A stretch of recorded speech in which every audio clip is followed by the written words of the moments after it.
ஆஹா கல்யாணம் அடுத்த வர எபிசோட பார்த்தீங்க அப்படின்னா, மகாவும் சூர்யாவும் சந்தோஷமா இருக்கணும் அப்படின்னு சொல்லிட்டு, மகாவோட அம்மாவும், சூர்யாவோட அம்மாவும் பிளான் பண்ணி, அவங்க 2 பேரும் தனியா இருக்கணும்னு சொல்லிட்டு என்ன பண்ணியிருக்காங்க அப்படின்னா, எல்லாரும் கோவிலுக்கு போலான்னு பிளான் பண்ணி, எல்லாரையும் கூட்டிட்டு வேன்ல வந்து கோவிலுக்கு போயிட்டுருக்காங்க. அப்ப பார்த்தீங்க அப்படின்னா, இந்த மாரி வந்து சூர்யா கிட்ட மட்டும், "உங்க 2 பேரோட சந்தோஷத்துக்காக தான் நாங்க போறோம்" அப்படின்னு சொல்லிட்டு இன்டைரக்ட்டா வந்து அவங்கள்ட்ட சொல்லிருவாங்க. சூர்யாவும் பார்த்தீங்க அப்படின்னா, "விடுங்க நான் பார்த்துக்கிறேன்" அப்படின்னு சொல்லிட்டு, சந்தோஷமா போயிட்டு பொறுமையா வாங்கன்னு சொல்லிட்டு எல்லாரையும் அனுப்பிச்சு வச்சுருவாரு. கடைக்கு போன மகாவும் பார்த்தீங்க அப்படின்னா வீட்டுக்கு வந்துருவாங்க. அப்போ மகாவ உள்ள விடாம பார்த்தீங்க அப்படின்னா, மகா கண்ண கட்டிட்டு, மகாவ ரூம்குள்ள விட்டு, "இந்த சாரிய கட்டிட்டு வா" அப்படின்னு சொல்லிட்டு பிளாக் கலர்ல ஒரு சாரிய குடுத்துருவாங்க. அதே மாரி சூர்யாவும் பார்த்தீங்கன்னா, பிளாக் ஷர்ட் அண்ட் பிளாக் வேஷ்டியில வருவாங்க.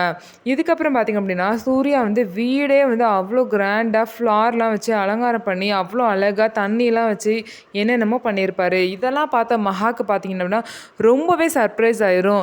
"என்ன இதெல்லாம் பண்ணியிருக்கீங்க? வீட்ல ஆள் இல்லைன்னா உங்க வேலைய காட்ட ஆரம்பிச்சிட்டிங்களா?" அப்படின்னு சொல்லிட்டு சூர்யாவ கலாய்ச்சிட்டு இருப்பாங்க.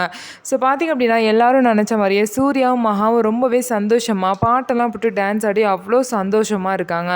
ஸோ இருந்தாலும் பார்த்தீங்க அப்படின்னா, வேன்ல போயிட்டுருக்கும்போதே, தாத்தா வந்து என்னோட மாத்திரைய வந்து வீட்ல வச்சுட்டு வந்துட்டேன். பக்கத்துல தான் வந்திருக்கோம். போய் எடுத்துட்டு வந்துரலான்னு சொல்றாங்க.